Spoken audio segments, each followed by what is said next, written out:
Good morning students. This video is for grade 6, subject science, block 28, composition of air. In this we are going to continue LP 3 and 4, that is air contains nitrogen and air composition. So let's start. The aim of this lesson is to conclude that air contains nitrogen, water vapor and dust particles and list the uses of nitrogen, and to summarize the composition of air and state how it varies in the atmosphere. The keywords of this lesson are nitrogen, dust particles, refrigerant and composition. The resources required are 1 deep plate, 1 candle, glass jar, matchbox, 1 sealed packet of chips, 2 by 2 inches cardboard pieces, S3 of volume book, notebook and Exceed content book. Students, it's a chips packet and usually children are fond of this. Have you ever thought, why is this packet puffed? Just think and try to answer this question. Let's see. The packet is puffed because there is air in the packet. Air is filled to prevent the chips in the packet from breaking. The air in this packet is mainly nitrogen. It helps in keeping the chips in the packet fresh. Nitrogen forms 78% of the air we breathe. So students, today we will experiment to learn that air contains nitrogen and dust particles. For this we have to perform 2 experiments. So let's see experiment 1. You have to place a candle firmly on a plate and add some water to the plate. Light the candle, invert the glass jar on the burning candle and observe what happens.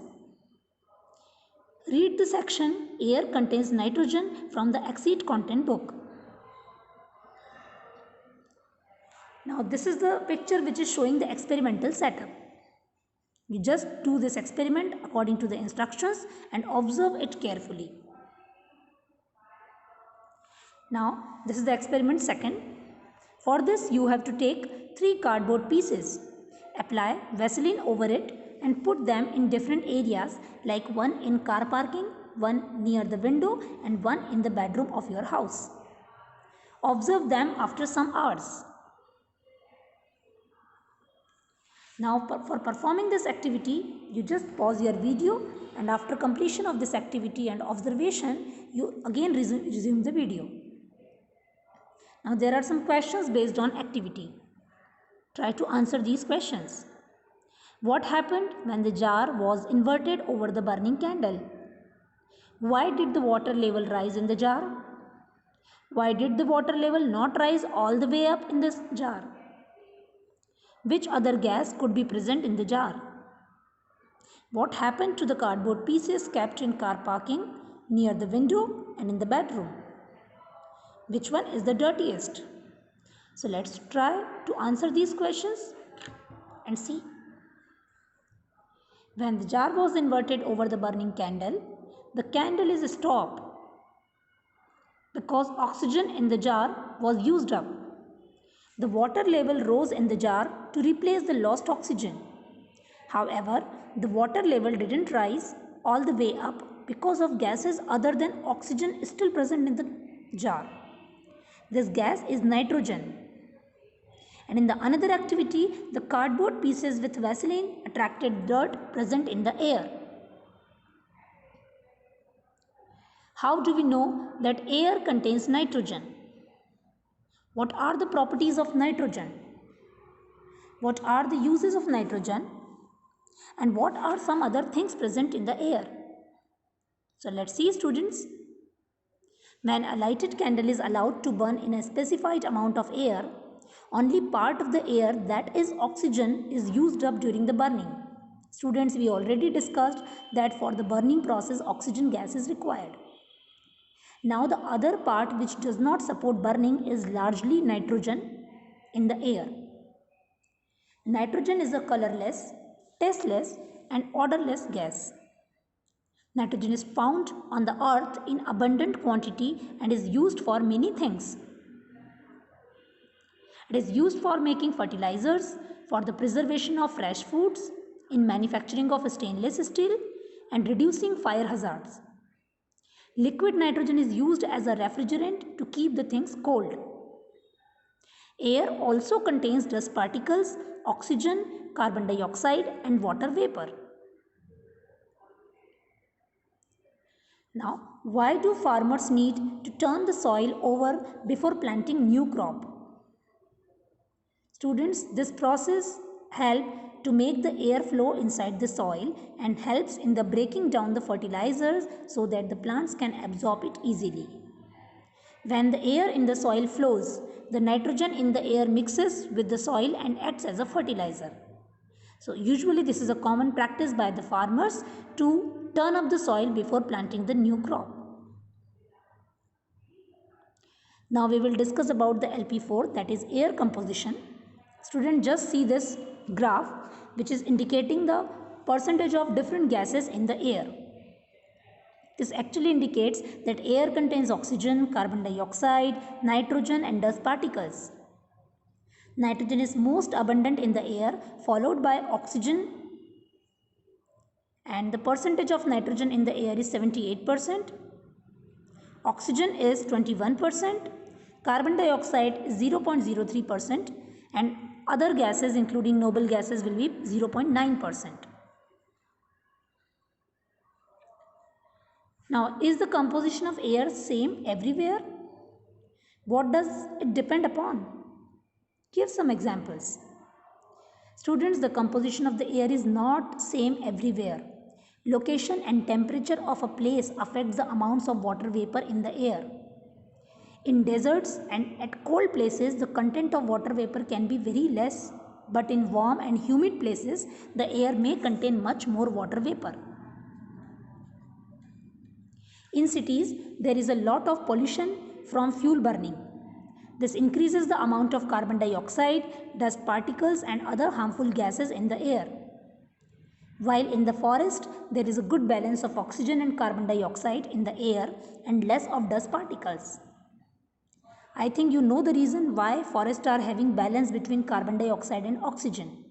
Because in the previous videos we discussed that plants are doing photosynthesis process in which the balance of CO2 and oxygen is maintained.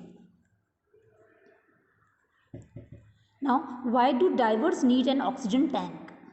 Why is breathing difficult on the mountains? Now, water does contain dissolved air, but people cannot breathe in the water. So, the divers carry an oxygen tank when they go for diving. If you visit a mountainy area, so on the mountains air becomes thinner and contains less oxygen, because of which we may have trouble breathing high up in the mountains. Now, when dust particles or carbon dioxide increases in the air, what happens to the other gases? So, when dust particles or carbon dioxide levels increases in the air, some parts of other gases get displaced. Usually, the noble gases, including argon and helium, do not react with other elements. Therefore, they do not get displaced easily, while oxygen or nitrogen is usually replaced in these cases. So children, what we learned today? So we learned that air contains nitrogen and we discussed about composition of air. Now it's a time for quiz. What was in the packet of chips? What is used for keeping things cold? What are noble gases? I hope students you are able to answer these questions. So write them in your notebook and share with me. Now come to the volume book questions.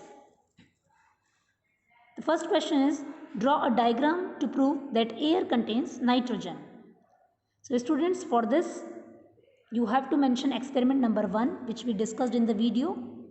You have to take one burning candle and one plate in which water is present. You have to put a glass jar over it, and after some time you will observe that the level of water rises in the jar, but not completely, it's partial. So this diagram you have to make in this experiment. The second question is, list some uses of nitrogen. So students, we already discussed that nitrogen is used for making fertilizers. It is also used for preservation of fresh food. It is used in the manufacturing of stainless steel and for reducing fire hazards. Now the next question number 2, how can you show that air contains dust particles and water vapor? So already we discussed the experiment number 2 here. You have to take 2 or 3 pieces of cardboard and you have to put some Vaseline over it. Keep them in the different corners of your houses and then check after some hours. The presence of dust particles will be over the Vaseline because dust will stick over the Vaseline on the cardboard, which indicates that dust particle is present in the air. Now the question number 3, how does the air in the soil acts as a fertilizer? So as we already discussed that when the farmers turn up the soil, then the air can easily flow inside the soil, and which helps in the breakdown of the fertilizer, and so that plants can absorb them easily and they will show a very good growth. So students, you have to complete your volume book S3. Finish your S3 of volume book and write the practice question 7, 8, 9, 10 from your Exit content book. Thank you students. Have a great day.